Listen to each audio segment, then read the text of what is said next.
Hello! So firstly, Happy New Year! I hope you had a great Christmas and festive season, and I hope the start of your 2017 is going really well. I find that a lot of people having that super motivated first week back according to social media, and I've been feeling quite reflective, and I thought I would do a little bit of a different video. I know it's a bit of a long month. A lot of us are thinking about money, how to spend it, how to save it, and any important changes that need to be made. So you may all know that I'm a freelancer running my blog alongside doing other things, and I thought I would share some insight into how I cope on an unstable income in London. Now, in my first year of full-time blogging, I earned £8,000, and I know a lot of you may be thinking, like, how can you live on that in London? And I just thought I'd share some tips and tricks that I still use today, even though my situation has changed. So I think it's really important to have a sensible attitude to money and just to be a little bit savvy. So this video is going to be a little bit London-centric, but I thought it would be handy if you ever want to visit London or live in London, and there'll also be lots of transferable advice as well. So I'll leave links to everything I mentioned in the description box, and if you like this video, it'd be great if you could give it a thumbs up and subscribe. It would really make my day. So firstly, food. Now, my big thing is batch cooking. So I don't just cook a different meal every single night of the week.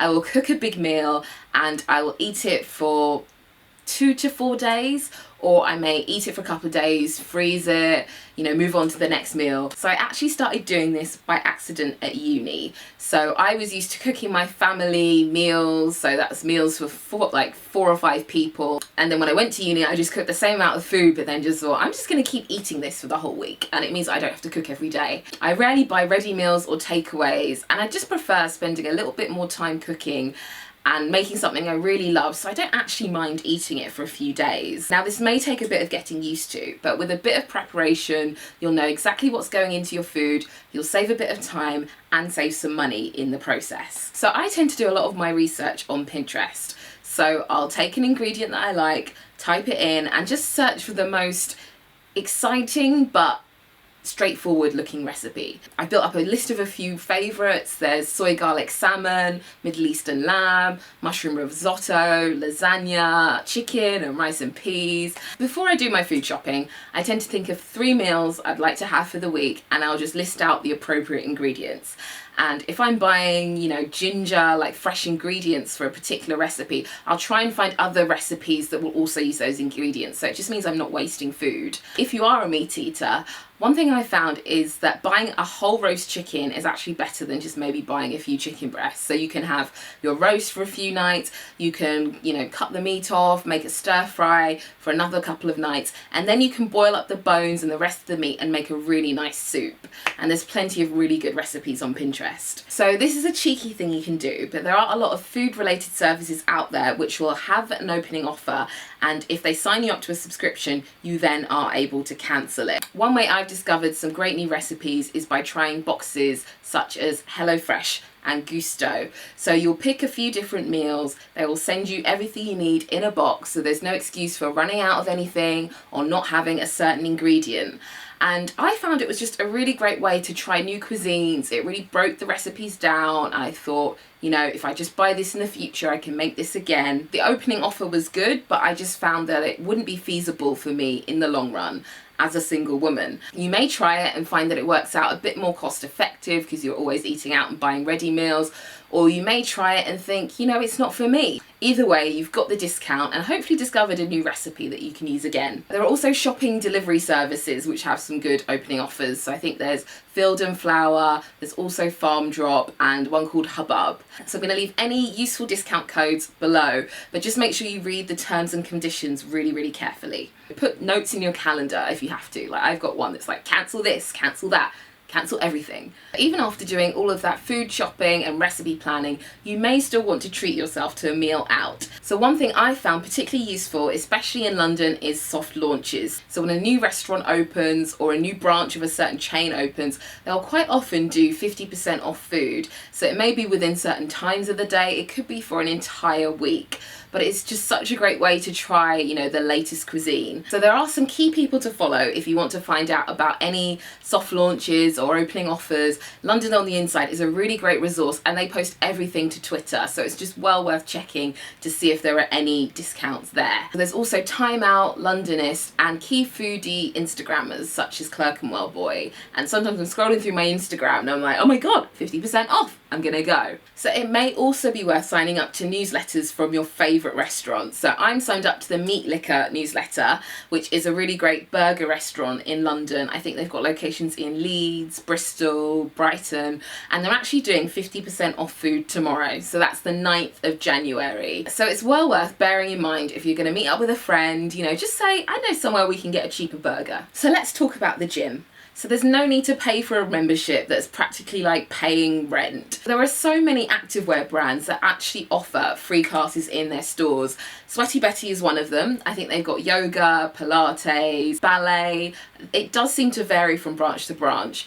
I think there's a running club. I mean, I've never been to the running club, but yeah, they always tend to do like a big push at the start of the year, and it's best to just book early because everything will obviously get booked up really fast. So Lululemon also do classes, and Nike tend to hold events periodically throughout the year.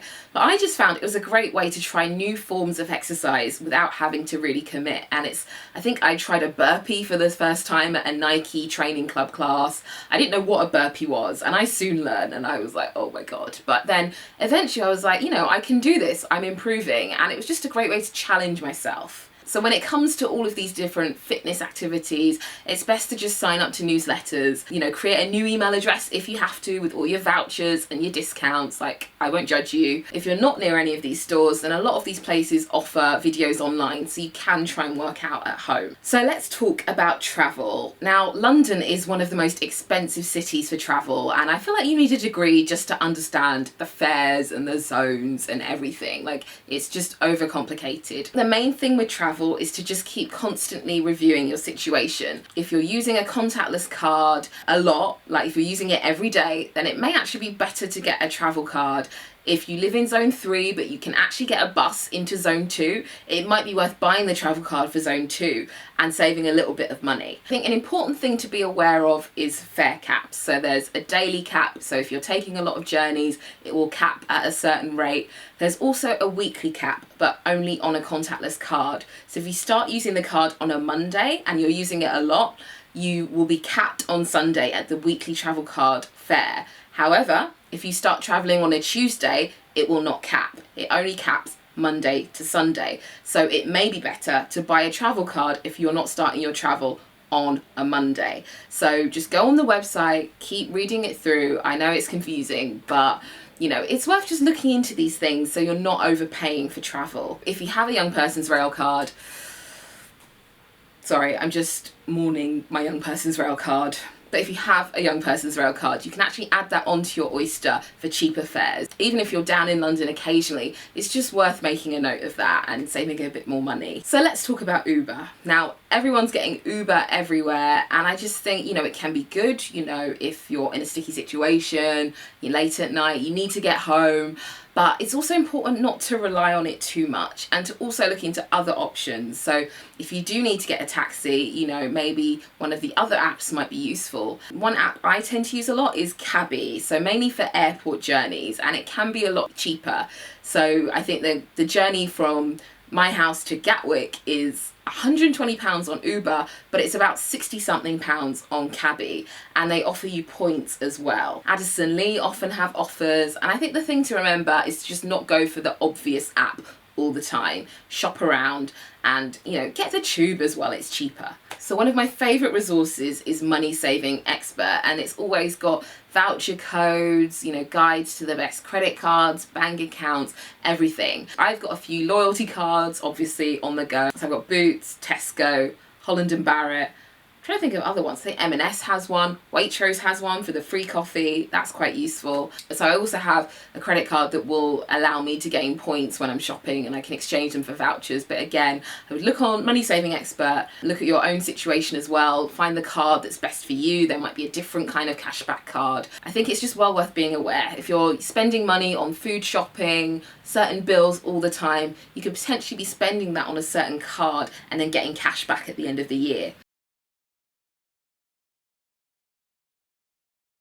I also use their travel money site, which tells me where to get foreign currency at the cheapest rate, because the pound is just so rubbish at the moment, and it will list everything out, you know, from the best to the worst rate, and it just helps if you're aware of things, because those little amounts of money really do add up. It also tells you the best cards for spending abroad, so if you tend to go abroad and you just get money out from the cash point, you know, it's going to charge you a fee every time, and again, it all adds up. So I think I tend to get out money before. It might be best to get a prepaid card, but I would just head to the site and weigh up all the options. I know this video makes it seem like I have it all figured out. I do not have it figured out. I am not perfect. There's always ways in which I can improve. Like sometimes I'm in denial, but I think the start of the year is just a great way to, you know, reflect on what we've been doing and then just form some new habits. I try to just make really considered purchases, and I always think, you know, do I need this? Like, do I really, really need this? Can I wait a little bit? Can I wait until it goes in the sale?